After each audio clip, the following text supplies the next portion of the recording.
So I'm here inside a hotel lobby in Beijing, and it's a working hotel. And this museum area is dedicated to the American journalist, famous author called Edgar Snow. He's an American journalist author. He was born in Kansas in 1905, and he's famous for documenting the rise of the Communist Party, the revolution, and he spent a lot of time with the people who were inside the revolution, and most notably, he spent time interviewing the leaders, Mao Zedong. He's famous for writing this book here, Red Star Over China, very, very well known, and when you ask a lot of people in China, do you know that book and do you know Edgar Snow, they will tell you, yes, we learned a lot about him at school and so on. So I'm going to go and find out more about it. I'm going to go and ask Bruce and find out a little bit more about Edgar Snow, and I will share with you this museum for a guy called Edgar Snow, an American journalist who's a very, very interesting character. So stick with me here on this. Bye-bye. Bye-bye. Bye-bye. Bye-bye. Bye-bye. So who was Edgar Snow, Bruce? Well, to very briefly, he was an American journalist. At the time in the 1930s, 1920s, 1930s, you know, there was a civil war going on in China between the nationalists by Chiang Kai-shek and also the communist forces under Mao Zedong. The Mao Zedong forces actually went to a base in the Shanxi province, I think it was Yan'an, and they set up there. A lot of them living in the kind of very simple cave dwellings that were quite popular in Shanxi. But Snow found his way there, and he settled down with the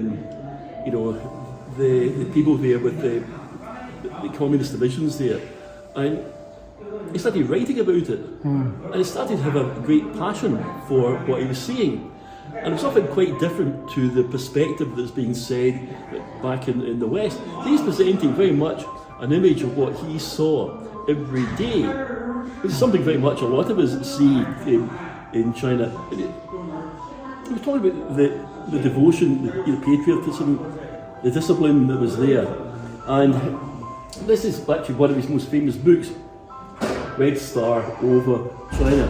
Well, unfortunately, at that time, in the kind of 1930s, particularly in the 1940s, 1950s, they're still using this phrase, Red China. I mean, it's not really a correct term.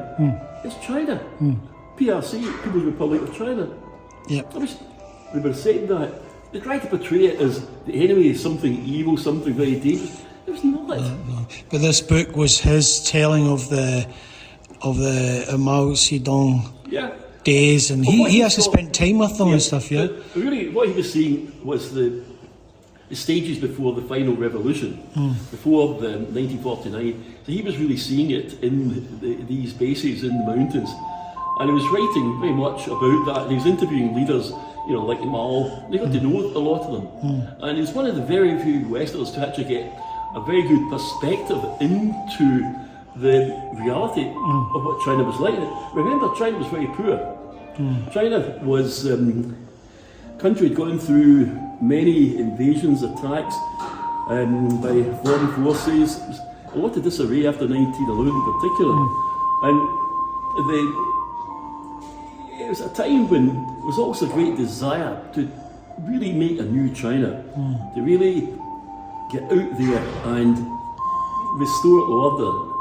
And of course, with this also there came the Second World War that involved Mao's forces actually getting joined in with the fight against the Japanese and clear them out. And then by the 1st of October 1949, the flag was raised over the Tiananmen Gate to proclaim the new China. People's Republic of China.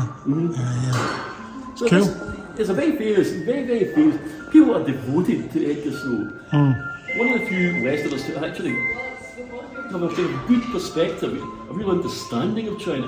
We often say to him, you cannot come to China for a day and look around. Oh, I've been to China, then go away.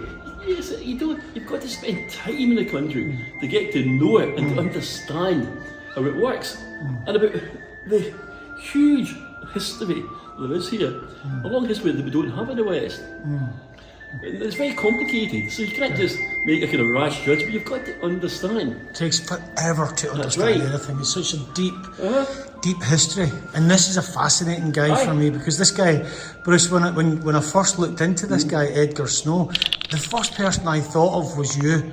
Because 1987, off you went, you left Glasgow into China, and you've been here for 37 years. So I travelled all over the country. Your Glasgow's equivalent of Edgar Snow. And I think it's Ian, even now, every night, I'm still reading history books on China. Yeah, I can see how I you're still don't know the country. You know, it amazes me how you've got experts in China who've never been here. Yeah, there is that, isn't there? Edgar Snow was an American journalist who was born in 1905, and he stands as a pivotal figure in the history of Chinese and American relationships. His life, work and deep connections with China not only shaped the narrative of the 20th century, but left an indelible mark on the understanding of Chinese politics and culture. Edgar Snow's journey began in Kansas, where his early experiences cultivated a keen curiosity for the world. In the 1920s, he embarked on a career in journalism, setting the stage for his later groundbreaking work. Snow's knack for storytelling and a relentless pursuit of truth, which is missing in many of today's journalism, marked the beginning of a career that would transcend borders and is reflective of the old days of investigative journalism. One of Edgar Snow's monumental achievements was the publication of the book Red Star Over China, published in 1937. This seminal work provided a first-hand account of the Chinese Red Army and the communist movement, offering Western audiences unprecedented insights into the world largely unknown. Snow's ability to navigate the Chinese political landscape allowed him unique access to key figures like Mao Zedong and Zhou Enlai, forming the foundation of his influential narrative. Red Star Over China not only informed the West about the complex dynamics within China, but also played a crucial role in shaping global perceptions of the Chinese Communist Party. Snow's portrayal of the communists as progressive, anti-Japanese forces fighting for a new China challenged the prevailing stereotypes and ignited a re-evaluation of China's role in the geopolitical landscape of that day. Edgar Snow's journalistic endeavours played a role in fostering mutual understanding between China and the United States. Snow's approach demonstrated that journalism could be a bridge between cultures, fostering communication and breaking down stereotypes. Beijing became a second home for Edgar Snow. From the bustling streets to political gatherings, Snow immersed himself in the vibrant culture of the Chinese capital. Snow's presence in Beijing during pivotal moments in Chinese history, such as the Chinese Civil War and the early years of the People's Republic, positioned him as a witness to the birth of the new China. His reporting from the front lines provided Western audiences with first-hand accounts, contributing to a more nuanced understanding of China's journey towards political transformation. In conclusion, Edgar Snow's life was a testament to the power of journalism to connect disparate worlds. Through his groundbreaking work, personal relationships and commitment to truthful storytelling, Snow not only left an indelible mark on the history of journalism, but also played a vital role in shaping the narrative of Sino-American relations in the 20th century.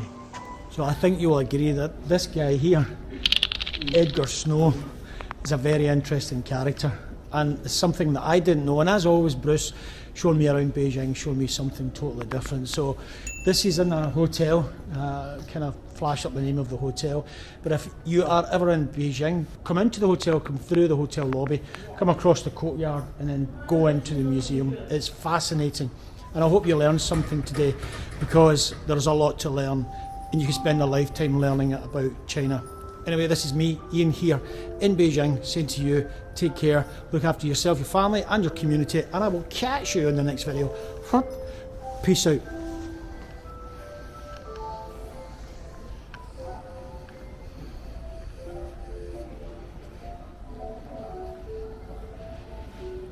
Glasgow's own Edgar Snow.